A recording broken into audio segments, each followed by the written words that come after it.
man, he is punctual, more than punctual. And for this, we get to go to the palatial estate of Nino Torres, and we get to see what's going on. Nino, you done with your burpees this morning, brother? Yes, sir. Yes, sir. You know it, baby. You know it. 7 a.m. every single day, 50 burpees for 50 days.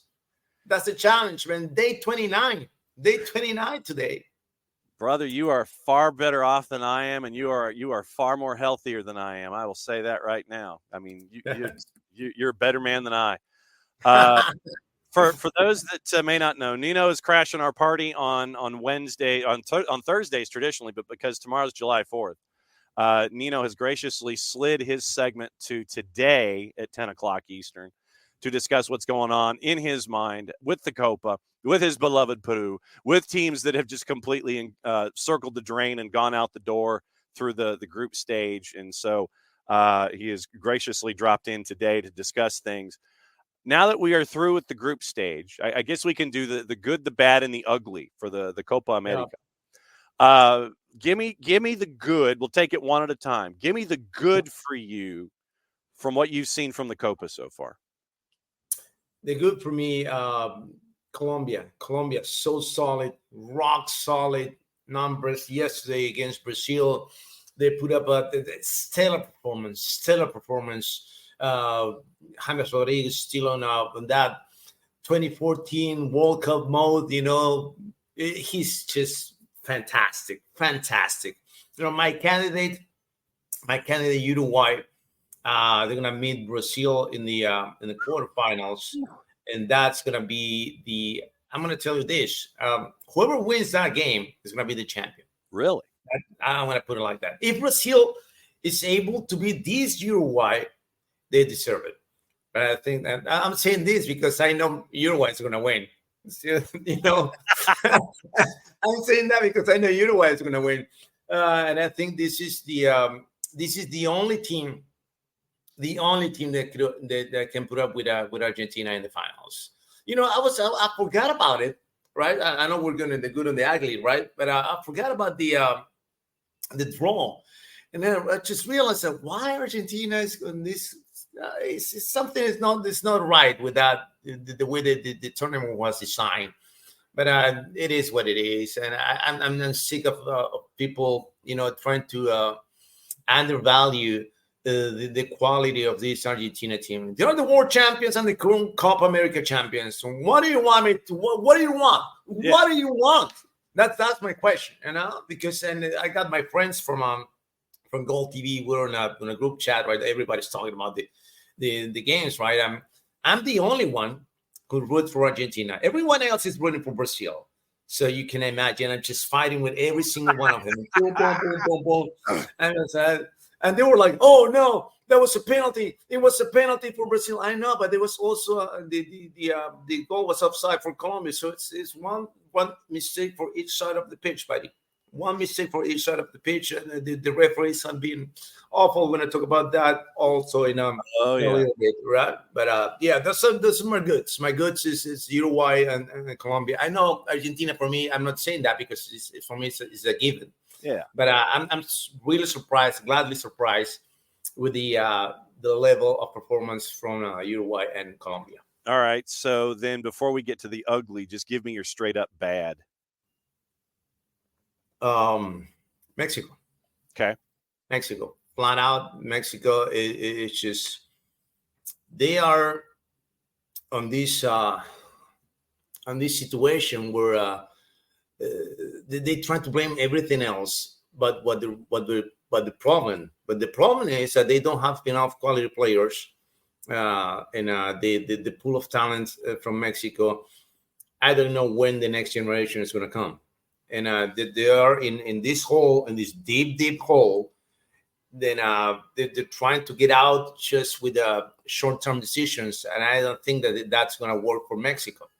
Flat out, Mexico is the bad of the tournament, and just above Mexico, just a couple of steps away from Mexico, the U.S. U.S. men's national team. With that, hit me with the U.S. man. What's going through your mind with that?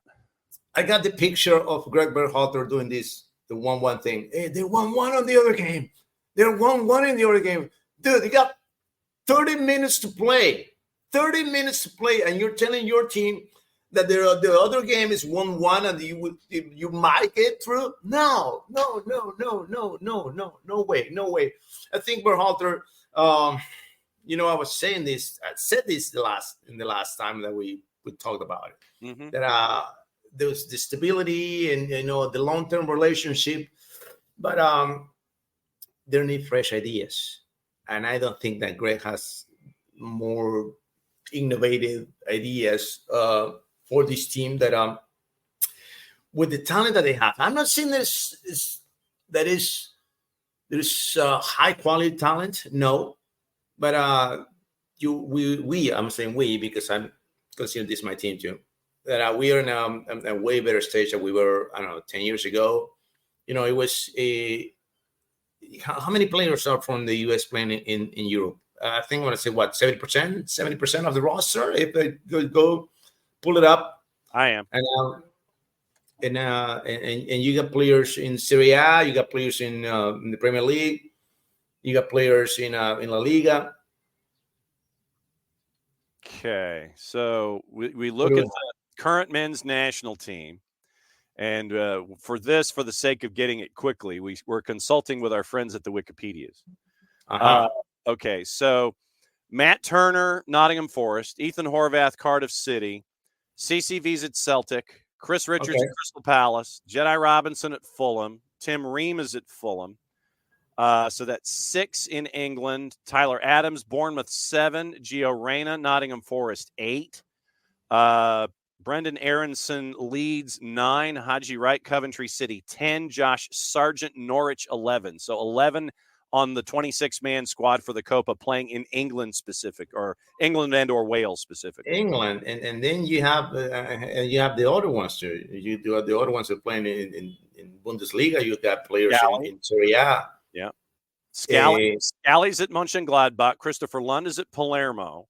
Yunus Musa's at Milan. Weston McKennie's at Juve. Luca De La Torre at Celta de Vigo. Johnny's at Betis. Balogun's at Monaco, and Weah's at Juve. It's insane. I mean, they're not top teams. We know that. They're not top teams. They're not elite teams. But they are playing in Europe. This was unheard of 10 years ago. 10 years ago, we were begging for Americans to play abroad. Mm-hmm. Now, back in the day, we got 70% of the roster playing in the MLS. Now, let's put it this way. There's a big step. There's a transition. The U.S. men's national team is evolving. But because we are so, we need to win. We want to win. We want to be the best of the best. It's going to take some time. It's taking some time. The U.S. can make a ginormous progress, man. Ginormous progress from the days when they were playing shootouts with those jerseys in the MLS. It's an insane progress for the U.S. soccer, but still they need to make some more adjustments. The talent is not right where they need to be, and being Pulisic, your main star, your superstar, if you want to call it. Don't say main star, not superstar. There's no superstars in the U.S. national team, but I think he needs to lead the way. How old is Pulisic now? Is he 25 now? Is he? Oh, I think he is. Don't quote me 25, if I'm not mistaken, right? Because 25. Yeah, 25. Oh. September he turns 26. 35. So he's at his peak right now. Playing AC Milan. I think he's. This is what I think they need to do. It might work, might not work. It's working with Colombia. The team has to be surrounding and supporting the Pulisic's abilities. Or not, he's got to be. You got to build up the team around him. Mm-hmm. That's what you need to do, and trust in your main star. Argentina's trusting in Messi, Colombia's trusting in James Rodriguez, and it's working. I think it's that idea of this is a collective team, it's a collective sport. I get it. I get it. But it's got to be your quarterback. Your quarterback's got to be your superstar in the team, and you got to build a team around it. That's my perspective on position. Well, and then I know that you're probably in the majority opinion that Greg Berhalter has to be let go. What kind of a coach do you bring in if taking what you are proposing here to build a team around Christian Pulisic, who will be 27 at the time of the World Cup, when the World Cup is in this hemisphere in 2 years? What kind of a manager do you bring in? Do you have anyone in mind to bring in to help surround against Christian Pulisic? Who's in your mind? I do. I think this is you gotta bring the good Jurgen, the most prolific Jurgen, the smartest Jurgen that is Klopp. I think Jurgen Can Klopp. you afford him? Would he want to not take time off and dive back into it? I don't know. But if you, I mean, you got guys. All right, America has the best salesman in the world. All right, you are the kings of marketing. Sell it. Just go ahead and sell the project to Jurgen Klopp. All right, just go ahead and sell it. And if he buys it, if he comes in and he goes all in, you can have a sexy summer in 2026 with the World Cup. Sexy summer with shiny teeth in 2026 with the World Cup. Since we've done the good and the bad, and you were properly hydrating this morning, go ahead and hit me with the ugly. What is the ugly that you've seen from the Copa so far? The refereeing. Yeah. Refereeing has been he's been ridiculously bad. But in every game, in every single game, but like yesterday, it was ridiculous. So you draw the line for the offside, and they line up with the wrong guy. That's not the guy that you should run the line. It's the other one. Yeah. And they didn't say anything about it. Then they have the VAR, the penalty calls. Then they don't call the referee. The referee doesn't go and check it. And then we have this situation with Pulisic was so mad with Ortega. Yeah. And but I gotta tell you this. It might not be a popular opinion. I don't care. This is my opinion. This is what I believe, because number one, I've been a referee myself too. Okay, and I know what it is to be a referee. Okay, so Pulisic goes there and tells him, "Oh, go ahead and celebrate with them. Mm-hmm. Go ahead and celebrate with them." And then you come to me and you're gonna shake my hand. Not happening. But seriously though, but even as a part of protocol and being a better man or being a professional, don't you still do that though? Not me. Okay. I wouldn't do it. All right. Not me. If I'm the ref, I'm looking at him and you want me to go celebrate? Go ahead. Have a good night. I'm not shaking your hand, but have a good night. Go ahead. Okay. You know, I still can be polite and still can say my words. I don't know the what is this? The lip readers. I think I said something to him, but I don't know what he said. But it is what it is. It is what it is. I think this idea of the player feel that they're bigger than the game itself. Yeah, it's what it comes down to, you know. And you're not bigger than the game. You're not bigger than the game. And if you're not bigger than the game, don't do that. First off, don't do that. And if you want to say something to me, maybe I'll go shake your hands. When I'm shaking your hand, I'm telling you, are you going to go celebrate with him? I'm holding your hand. You know what I mean? Yeah. It's a different way. There's different ways to do it. And I think, I don't know. So then what you would have done in that situation is don't do the stuff that Christian was doing about go to the center and go celebrate. You wait until you're shaking the hand of the referee and then say your piece. Yeah, to your face. Okay. Yeah. Okay. Because we saw what we saw with Ortega from Peru, who looked completely out of his element in a match of that magnitude. And Yeah. we have our host of our U.S.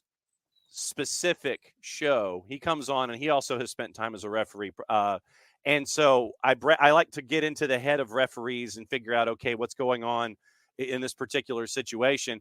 But it seemed to me that Ortega was out of his element. And I think the moment where you have the foul and he reaches for the card, and then you get the quick start, and then he doesn't have the opportunity to write down the name in the yellow. This is like in the 30th minute. And then all of a sudden the match is already going, and then he goes like this, and he hadn't had the chance to write the name down. I think that, to me, was all I needed to see, is that he was above his element and did not need to be in that match. Yeah, and the thing is, I've seen many games from Ortega here in the Peruvian league. Okay. And he always comes up with these attitudes, man. He has an attitude problem. All right, this is not the first time that he's done that. Maybe I wanna grab some highlights. I wanna send it to you, okay, so you can share with your audience. I'm not now, but I'm gonna send it to you afterwards. Yeah. I'm gonna look them up. Yeah, because there are more than a few, and especially now that I'm recalling this, yeah,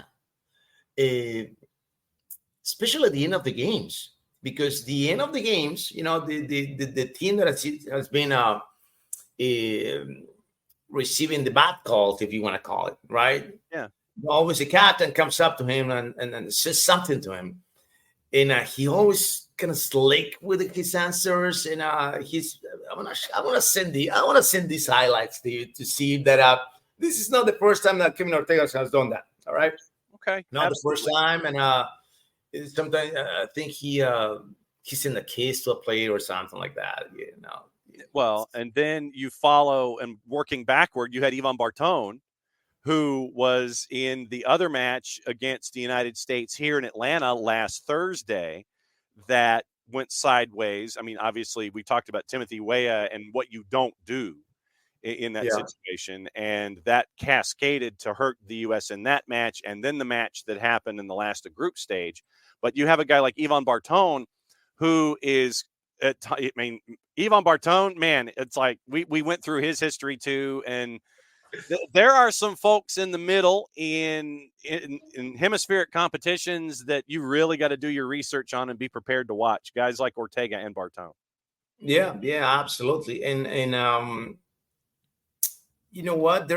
What's the other one? What's the other referee? I think it's Matonte. Matonte. Yeah, this is a Uruguayan referee. Mm-hmm. This is the thing with these referees, okay?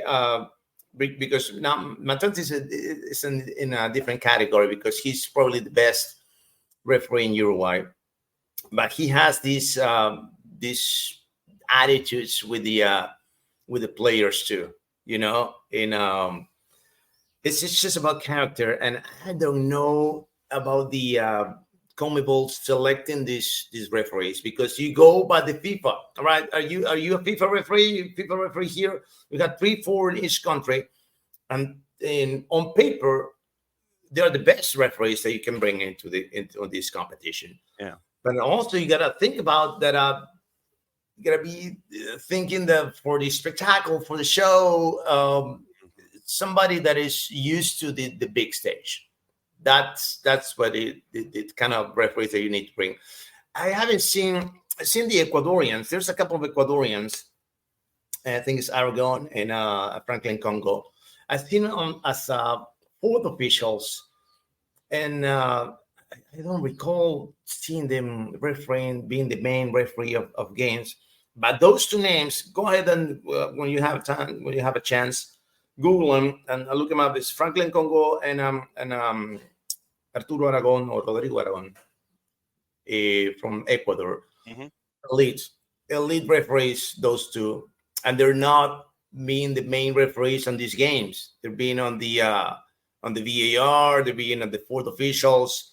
Why these elite referees are not the main referees for these kind of games? We'll see what happens in the quarterfinals. Now, what is the selection for the referees? another couple of minutes with our buddy Nino Torres, as he's done his burpees, he's warming up, he's got the caffeine rolling, and he's hanging out with us here on a Wednesday, and we could not be more grateful or thankful that we get his expertise. Two dudes that I want to ask about. What has Marcelo Bielsa meant to Uruguay? What has El Loco meant to Uruguay to turn this new chapter for them? Because it's been a special watch. I'm gonna add to that name another name, which is the previous name of Uruguay. That's Washington Tavares. All right, Washington Tavares was the head coach for Uruguay for 15 years. Okay, 15 years, the longest tenure in CONMEBOL. And this is the guy that he didn't revolutionize Uruguayan soccer, no, but he was making sure that the younger generations of Uruguayan players got the right development. And now Bielsa is collecting this. You know, all that hard work for 15 years. He comes in and is collecting. I'm not saying that he doesn't have nothing to do with it. I'm not saying that, but what I'm saying is that all these young players, the transition from the old guard to the new guard for Bielsa has been perfect. It has been just perfect, and it fits his style of play. You know, the high press, gang pressing. You know, you see these players running. It's insane the level of pressing that Uruguay puts on the pitch, and you can only do that with young players. You cannot put out that performance like that with 30-year-old players. No, he got the 22, 23, 24. Everyone is at their peak right now for Uruguay. And what I'm give to Marcelo is that he doesn't play players out of position. He maximized the talents of these players at their natural positions. And he is just probably the hardest working man in the world. I'm telling you, this guy, if you ask Marcelo Bielsa, hey, what is this guy in the second division in, I don't know, Kenya? He'll know, brother. He'll know. Okay, he watched everything. And just to give you an idea, I don't know if you heard of this, but he called up a player from an amateur league. He was a striker in an amateur league in Uruguay. You come over here. Come on, train with the national team. The guy scored 29 goals in 24 games in the amateur league. But just to give you an idea, he watches everything, every single detail. There's no stone unturned in Uruguay that Marcelo Bielsa doesn't know about it, man. And that's his obsession with the game. Is what makes this team so exciting to watch. I love Marcelo Bielsa. I love him, man. I love him. Then the other name that I wanted to ask you about is James. And with James, there are times where you don't know which James you're going to get. And in this tournament, you are getting good James. And I mean, traditionally, you know, maybe if you like your James a certain way, you're getting spicy James right now, man. I mean, this is a good James to watch, and he's really putting himself back out there on the world stage for everybody to see. Absolutely. And I don't know, did I tell you the story about Lorenzo when he just hired and what he did with James? You did not, sir. Go ahead and tell me. I did. Okay. So the first time that they call up Toto Lorenzo, which is the head coach for Colombia, right? The very first thing that he did after he was named head coach, hey, can I get a flight to Qatar, please? Qatar, what do you? Just give me a flight to Qatar, man. Just book me a flight. I'm gonna be on the first plane. I'm going to Qatar tomorrow. Boom! He takes the plane to Qatar, goes to see James, sits down with him, and tell him, "Hey, look, I just got a team, the national team, and I want to build this team around you. But there's one condition: you cannot be playing here. Get out of here. Wow! You need to get out of Qatar right now." Boom! They do the thing, and he went to Sao Paulo. Now he's in Sao Paulo playing, and they're not very happy in Sao Paulo with James right now because he hasn't been, at this kind of level that he's playing for the national team. But the thing is, he feels that this is his team. And this is special players. He's a special character, James Rodriguez. He's like that. He needs love. He needs love. Like he's getting love. So once he feels love, he can provide this kind of James Rodriguez that we're watching right now. 2014 World Cup caliber right now. He's playing insane right now. Yeah, he is. Insane.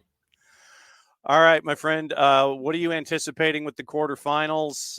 Got another couple of minutes here with you. 2-minute warning. So what are you anticipating with the quarters? I know that you're looking at Uruguay, as am I. I think they take care of Brazil. What about the other matchups? Who do you think is going to work their way through? Colombia will run over Panama. Colombia will destroy Panama. I mean, they want to destroy Panama. That's what I mean. I'm telling you, because I know Panama has been, producing this kind of games that you kind of exciting, right? But they don't have a chance against Colombia. On the other side of the draw, Argentina.